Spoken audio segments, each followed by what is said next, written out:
Hello and welcome back to my channel guys. दोस्तों, आज की वीडियो में हम बात करने वाले हैं स्लैब रेट्स की, जो कि हमारे एप्लीकेबल हैं for the financial year 2021 and financial year 21 and 22।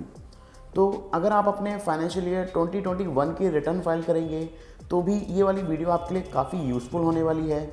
और अगर आप अपने फाइनेंशियल ईयर 21-22 को देखते हैं तो भी आपको फाइनेंशियल ईयर के बिगनिंग में ही ये डिसाइड कर लेना होता है कि आप कौन से वाले टैक्स रेजिम में फॉल करेंगे और आप कौन से वाले टैक्स रेजिम का बेनिफिट लेने वाले हैं।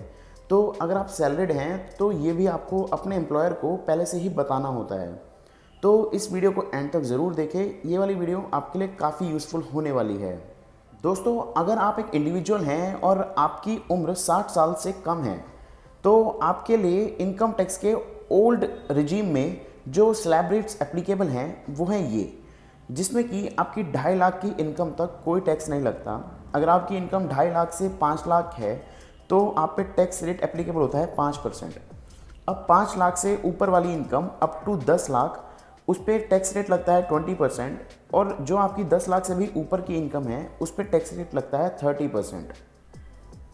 अब आप में से कईयों ने ये भी सुना होगा कि 5 लाख की इनकम तक पे तो कोई भी टैक्स नहीं लगता।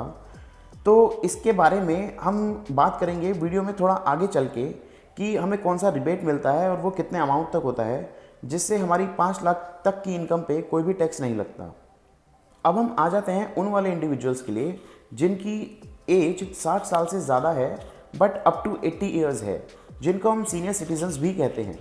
तो इनकम टैक्स के ओल्ड रजीम के हिसाब से अगर उनकी इनकम 3 लाख तक है तो उस पर टैक्स रेट नील रहेगा। पर अगर उनकी इनकम 3 लाख से 5 लाख तक है तो उस वाली इनकम पे 5% टैक्स, 5 लाख से 10 वाली पे 20%, अगर उनकी इनकम 10 लाख से भी ज़्यादा है तो उस 10 लाख से ज़्यादा वाली इनकम पे जो हमारा टैक्स रेट लगेगा वो होगा 30%। अब आ जाते हैं ओल्ड रजीम में ही उन वाले इंडिविजुअल्स पे जिनकी एज 80 ईयर्स से भी ज़्यादा है, जिनको हम इनकम टैक्स में सुपर सीनियर सिटीजन्स के नाम से जानते हैं। तो अगर उनकी इनकम 5 लाख तक है तो उस पर टैक्स रेट रहने वाला है नील, यानी कि 5 लाख तक की इनकम पे कोई भी टैक्स नहीं लगेगा। अगर इनकम 5 लाख से 10 लाख के बीच में है तो सीधा जो टैक्स रेट आ जाता है वो हो जाता है 20%। और अगर इनकम 10 लाख से भी ज़्यादा है तो टैक्स रेट हो जाता है 30%। अब हम आ जाते हैं अपने इनकम टैक्स के न्यू टैक्स रिजीम की तरफ, जो कि आपका एप्लीकेबल है सभी इंडिविजुअल्स पे। इसमें ना तो एज के अकॉर्डिंग कोई बाइफर्केशन है, ना फिर रेजिडेंट और नॉन रेजिडेंट के अकॉर्डिंग कोई बाइफर्केशन है। तो अगर आप इंडिविजुअल हैं और आप न्यू रिजीम का यूज़ करना चाहते हैं तो आप पे ये वाले स्लैब रेट्स एप्लीकेबल होंगे, जिसमें कि आपकी 2.5 लाख तक की इनकम पे कोई टैक्स नहीं है, 2.5 से 5 लाख पे 5%, 5 से अगर इनकम 7.5 है तो आप पे टैक्स रेट लग जाएगा 10%, 7.5 से 10 लाख पे 15%, 10 से 12.5 20%, और अगर आपकी इनकम 12.5 से 15 है तो आप पे टैक्स एप्लीकेबल होगा 25%। और अगर आपकी इनकम 15 लाख से भी एक्सीड करती है तो आप पे जो टैक्स रेट एप्लीकेबल होगा वो होगा 30%। तो बेसिकली हमारे पे 2.5 लाख तक ना ओल्ड टैक्स स्ट्रक्चर में कोई टैक्स था, ना फिर हमारे पास न्यू टैक्स रिजीम में कोई टैक्स लग रहा है। बाकी यहाँ पे आपकी इनकम 2.5 लाख के स्लैब से बढ़ती है और आपका टैक्स रेट भी 5% के स्लैब से बढ़ता है। दोस्तों, तो बेसिकली एक बारी के लिए देख के लगता है कि हमारे को न्यू टैक्स रिजीम ही काफ़ी बेनिफिशियल रहने वाला है, बिकॉज उसमें टैक्स रेट भी कम है। बट ऐसा हर केस में ज़रूरी नहीं है, बिकॉज कुछ ऐसी डिडक्शंस हैं, कुछ ऐसी एग्जेम्पशंस हैं जो हमको न्यू टैक्स रिजीम में एप्लीकेबल ही नहीं है, मतलब हम उनको क्लेम नहीं कर सकते। तो हम एक बार देख लेते हैं कोई ऐसी मेजर वो कौन सी डिडक्शंस एग्जेम्पशंस हैं जो हम न्यू टैक्स रिजीम में नहीं क्लेम कर सकते। जैसे कि आपका LTA लीव ट्रैवल अलाउंस आप न्यू रिजीम में नहीं ले सकते, आपका HRA हाउस रेंट अलाउंस, आपका कन्वेंस अलाउंस, आपका रीलोकेशन अलाउंस। और आप इसमें देख लेंगे तो आप अपना सेक्शन 1014 में जो स्पेशल अलाउंसेस मिलते थे आप उनको भी क्लेम नहीं कर सकते। एक जो मेजर डिडक्शन मिलती थी हमको सैलरीड में, जो कि 50,000 की थी, यानी कि उसको हम बोलते थे standard deduction on salary. New tax regime में आपको वो वाली डिडक्शन भी अलाउड नहीं है।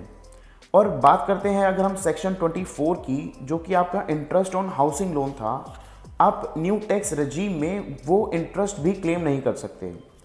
जो आपकी मेजर डिडक्शंस होती थी, जो कि आपकी चैप्टर 6 डिडक्शंस कहते थे, अब वो वाली डिडक्शंस भी अलाउड नहीं है। जैसे 80C, 80D, 80E, ये सारी डिडक्शंस आपको अलाउड नहीं है।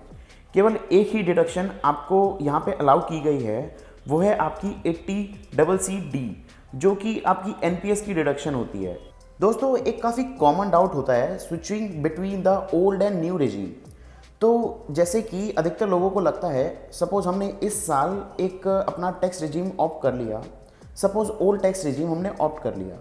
अब हमें नेक्स्ट फाइनेंशियल ईयर में लगता है कि हमारे लिए न्यू रेजिम थोड़ा बेनिफिशियल रहने वाला है, तो क्या हम इसे ईयर बाय ईयर चेंज कर सकते हैं, या हम ईयर के बीच में भी अपना रेजिम चेंज कर सकते हैं? हम ओल्ड से न्यू पे, न्यू से ओल्ड पे स्विच कर सकते हैं।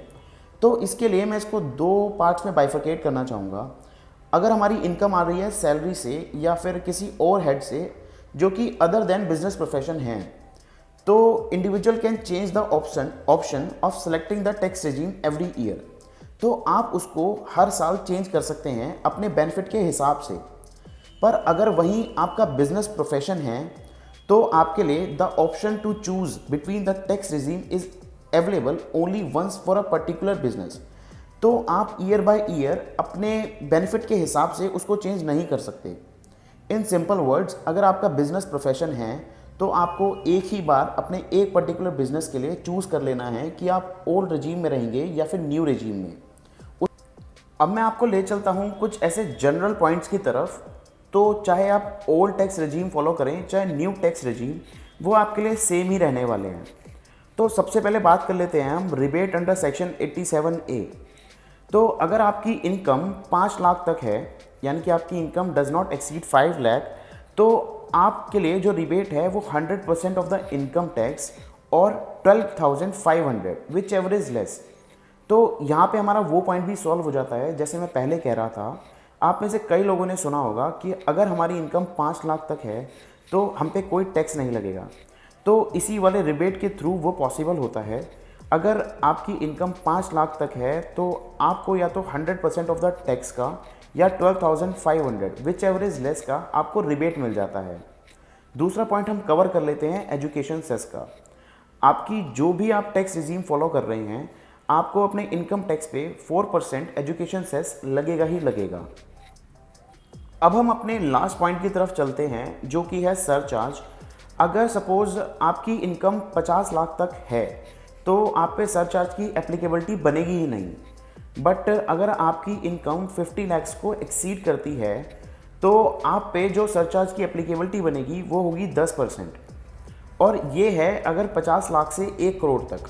अगर आपकी इनकम 1 CR 1 करोड़ को भी एक्सीड कर जाती है तो आप पे सरचार्ज एप्लीकेबल होगा 15%। अगर आपकी इनकम 2 करोड़ को एक्सीड करती है तो आप पे सरचार्ज एप्लीकेबल होगा 25%। और अगर आपकी टोटल इनकम 5 करोड़ को भी एक्सीड कर जाती है तो आप पे सरचार्ज की एप्लीकेबिलिटी रहेगी 37%। जी हाँ, इस पे आपको मार्जिनल रिलीफ अलाउड होगा, बट ये वाले हमारे सरचार्ज के रेट हैं। इसी के साथ साथ मैं ये भी क्लियर कर देना चाहता हूँ कि ये जो आपके दो नए रेट हैं 25% और 37% का एनहेंस्ड रेट, ये वाले रेट आपके short term capital gain and long term capital gain under section 112A पे एप्लीकेबल नहीं होंगे। So guys, that's it for today's video. I really hope you find my videos useful. In case you do, then do hit the like button, do share it with your friends and family, and I will see you soon with another video. And yes, don't forget to subscribe the channel. In case you have any query, I'm giving my number here. Just feel free to call me.